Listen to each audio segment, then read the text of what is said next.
ನಮಸ್ಕಾರ ರೀ. ಶ್ರಾವಣಿ ಅಡುಗೆ ಮನೆ ಒಳಗೆ ಸ್ವಾಗತ. ನಾನು ರಶ್ಮಿ. ಸಣ್ಣವರು ದೊಡ್ಡವರು ಎಲ್ಲರಿಗೂ ಭಾಳ ಸೇರುವಂಥ ಈ ರಸಗುಲ್ಲ ಇವತ್ತು ನಾವು ತಯಾರ್ಸಕತ್ತೇವಿ. ಇದಕ್ಕೆ ನೀವು ಜಾಮೂನು ಅಂತಿರಬಹುದು.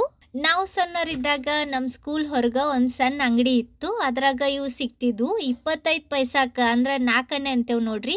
ಅದಕ್ಕೆ 5 ಸಿಕ್ತಿದ್ವು. ನೀವು ಸಣ್ಣವರಿದ್ದಾಗ ಇವನ್ನ ತಿಂದಿದ್ರ ಎಷ್ಟು ರೂಪಾಯಿ ಕೊಟ್ಟು ಅಥವಾ ಎಷ್ಟು ಪೈಸಾಕ್ಕೆ ಎಷ್ಟು ಸಿಕ್ತಿದ್ವು ಕಮೆಂಟ್ನಾಗ ತಿಳಿಸ್ರಿ. ಈಗೂ ಇವು ಅಂಗಡ್ಯಾಗ ಸಿಗ್ತಾವು. ಬಹುಶಃ 1 ರೂಪಾಯಿಗೆ ಒಂದೇನೋ ಐತಿ. ಶ್ರಾವಣಿ ಆಗಾಗ ತಂದು ತಿಂದಿರ್ತಾಳ.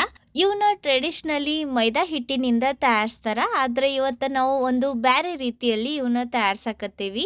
ಜಾಸ್ತಿ ತಡ ಮಾಡೋದು ಬೇಡ. ಈ ರಸಗುಲ್ಲ ಹೆಂಗ್ ತಯಾರಿಸೋದು ಅಂತ ತೋರಿಸ್ಕೊಡ್ತೇನೆ ಬರ್ರಿ. ಇದನ್ನ ತಯಾರ್ಸಾಕ ನಮ್ಗೆ ಇಲ್ಲಿ 1 ಕಪ್ನಷ್ಟು ರೇಷನ್ ಅಕ್ಕಿ ಬೇಕಾಕ್ಕವು. ಆದಷ್ಟು ಈ ರೀತಿ ರೇಷನ್ ಅಕ್ಕಿನ ತಗೋರಿ, ಅಂದ್ರೆ ರಸಗುಲ್ಲ ಭಾಳ ಚಲೋ ಬರ್ತವು. ಇವನ್ನ ಗ್ರಾಮ್ನ್ಯಾಗ ನೋಡಿದ್ರೆ 250 ಗ್ರಾಮ್ ಅಂದ್ರೆ 1/4 kg ಅಷ್ಟು ಅದವು. 1/4 ಕಪ್ನಷ್ಟು ಉದ್ದಿನ ಬೇಳೆ ಬೇಕಾಕ್ಕವು. ಇವು ಗ್ರಾಮ್ನ್ಯಾಗ ನೋಡಿದ್ರೆ 50 ಗ್ರಾಮ್ನಷ್ಟು ಅದವು. ಈಗ ಅಕ್ಕಿ ಮತ್ತು ಉದ್ದಿನ ಬೇಳೆನ ಒಂದು ಬೌಲ್ನ್ಯಾಗ ಹಾಕಿ ಮಿಕ್ಸ್ ಮಾಡಿ ಇವನ್ನ ನಾವು ಚಂದಗ ತೊಳೆದು ತಗೊಳ್ಳೋಣ. 1-2 ಸತಿ ನೀರು ಹಾಕಿ ಇವನ್ನ ತೊಳೆದು ತಗೋರಿ. ಅಂದ್ರೆ ಇದಕ್ಕೆ ಧೂಳು ಕಸ ಕಡ್ಡಿ ಏನಾರ ಅಂಟಿದ್ರೆ ಕ್ಲೀನ್ ಆಕತಿ. ಈ ರೀತಿ ತೊಳೆದ್ಮ್ಯಾಗ ಈಗ ಇವನ್ನ ನಾವು ನೆನೆಸಿಡಬೇಕು. ಮಿನಿಮಮ್ ಒಂದು 4 ಗಂಟೆನಾದರೂ ಇವನ್ನ ನೆನೆಸಿ ಇಡ್ರಿ. ಸಾಧ್ಯ ಆದ್ರೆ ಒಂದು 5ರಿಂದ 6 ಗಂಟೆ ನೆನೆಸ್ರಿ.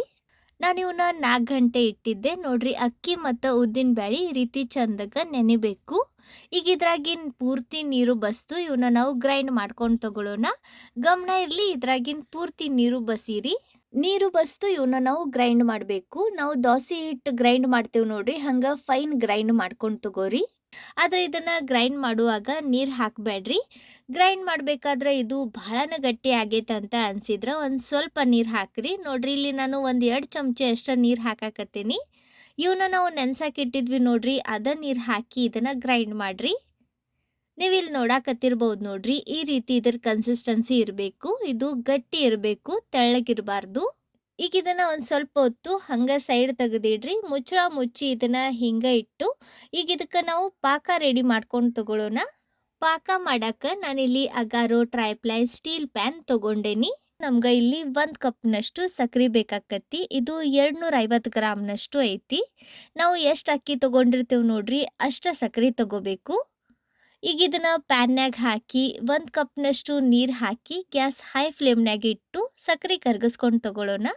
ನೋಡ್ರಿ, ಇಲ್ಲಿ ಪೂರ್ತಿ ಸಕ್ಕರೆ ಕರಗೈತಿ. ಈಗ gas low to medium flame ನಡುವೆ ಇಟ್ಟು ನಾವು ಇದನ್ನ 1 ಎಳೆ ಪಾಕ ಬರೋವರೆಗೂ ಕುದಿಸ್ಬೇಕು. ನಡುವ ಚೆಕ್ ಮಾಡ್ತಾ ಇರ್ರಿ. ನೋಡ್ರಿ, ಈ ರೀತಿ 1 ಎಳೆ ಪಾಕ ಬಂದ್ಮ್ಯಾಗ ಈಗ ಗ್ಯಾಸ್ ಆಫ್ ಮಾಡಿ ಇದನ್ನ ಕೆಳಗಿಳಿವ್ರಿ.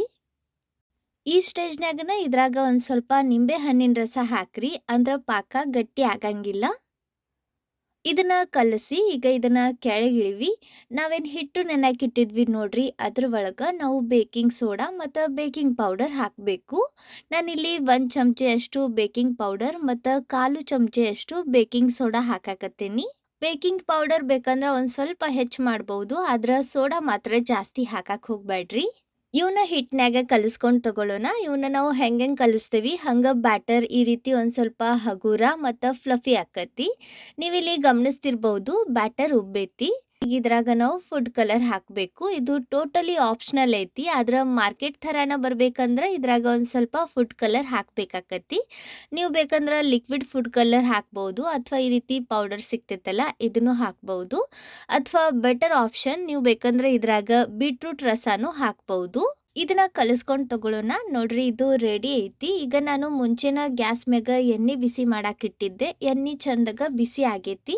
ಇದ್ರಾಗ ಬ್ಯಾಟರ್ ಹಾಕಿದ ತಕ್ಷಣ ಬಬಲ್ ಬಂದು ಈ ರೀತಿ ಇದು ಮ್ಯಾಲ್ ಬರಬೇಕು. ಅಷ್ಟು ಎಣ್ಣೆ ಬಿಸಿ ಇರಬೇಕು.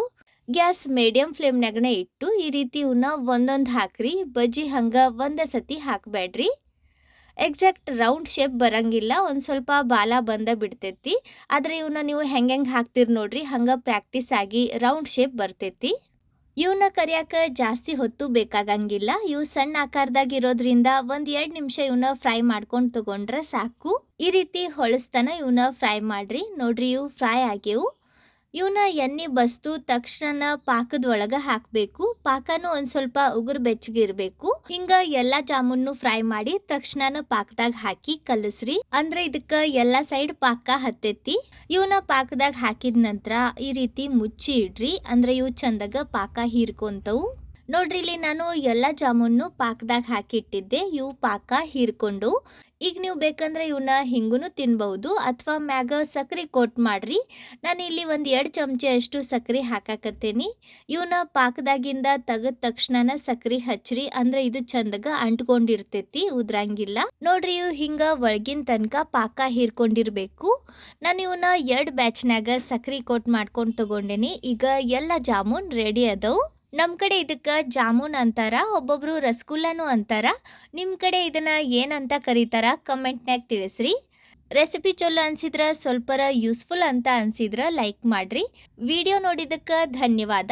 ಭೇಟಿ ಆಗೋಣಂತ ಮತ್ತೊಂದು ಹೊಸ ರುಚಿಯಾಗಿರೋ ಇನ್ನೋವೇಟಿವ್ ರೆಸಿಪಿ ಜೊತೆಗ. ಅಲ್ಲಿವರೆಗೂ ನಕ್ಕೊಂತಿರ್ರಿ, ತಿನ್ಕೊಂತಿರ್ರಿ, ಖುಷಿಯಾಗಿರ್ರಿ.